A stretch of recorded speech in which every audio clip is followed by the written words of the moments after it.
Welcome back. This is part 2 for Introduction to Taxes.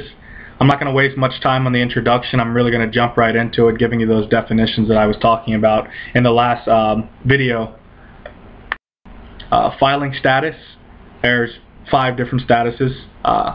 Single, married filing jointly, married filing separately, head of household.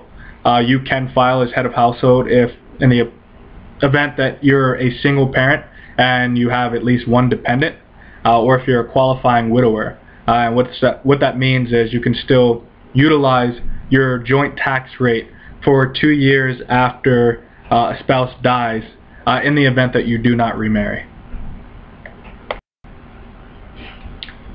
Gross income, all reportable income from a legal source, wages and salaries. If your pre-taxed contributions to an employer retirement account are in effect, that's deferred tax obligation, so that does not count towards your gross income.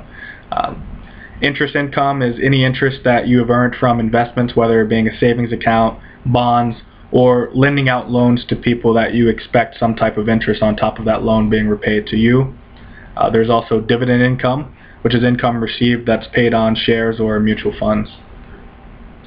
There's also capital gain tax, which I'll show you on the capital gain is income that has earned when you sell an asset at a higher price than what you paid for it.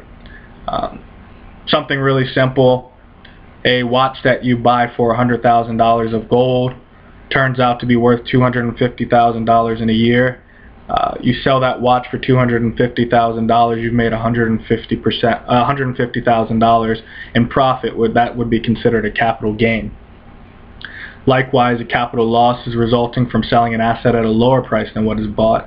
Again, that same watch turns out to be only worth $50,000, but you have to get rid of it because you need $50,000 to pay off some debt that you have. You've lost $50,000, that would be considered a capital loss. A short-term capital gain is any profit that you make or capital gain that you make within a year or less, where a long-term capital gain obviously would be anything over a year. A capital gain tax, the maximum capital gain would be about 20%. And this is really beneficial to people that make a lot of money on capital gains.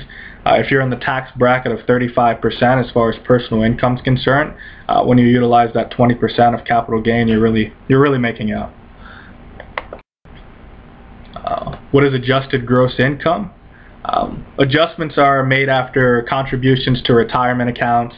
If you are divorced and you have to pay alimony, any interest that's paid on student loans, so on and so forth, you add that in to get your adjusted gross income. And if you don't have any of those things, your adjusted gross income is honestly the same as your gross income.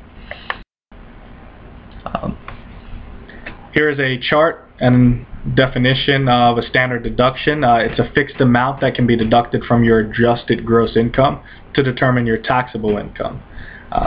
These are the standard deductions for each group: married, single, married filing separately, head of household, so on.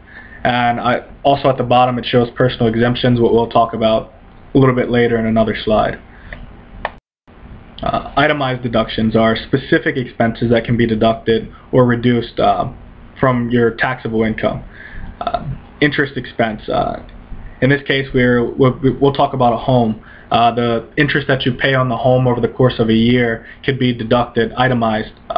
Your state taxes, which is typically between 3 and 10% depending on the state that you live in, those taxes could be deducted, itemized to be deducted.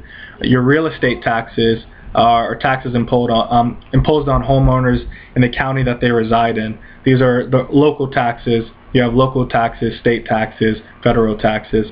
These are like the local taxes. These can also be itemized as well.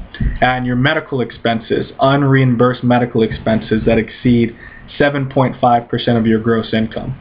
Now, I'll explain that a little bit.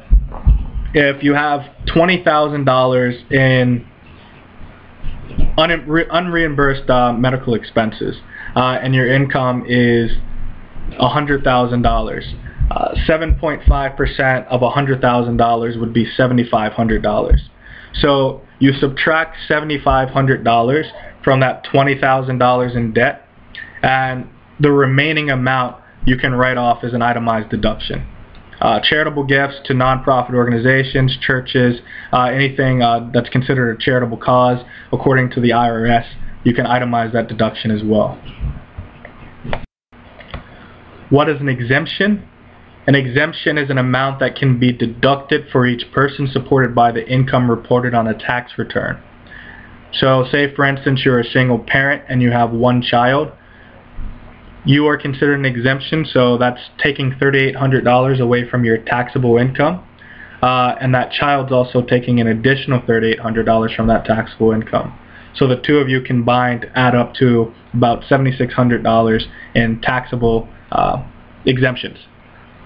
This is the end of the second part of the introduction to taxes. I hope you guys are learning some valuable information. We have one part left, part 3. And that's where we get into some formulas.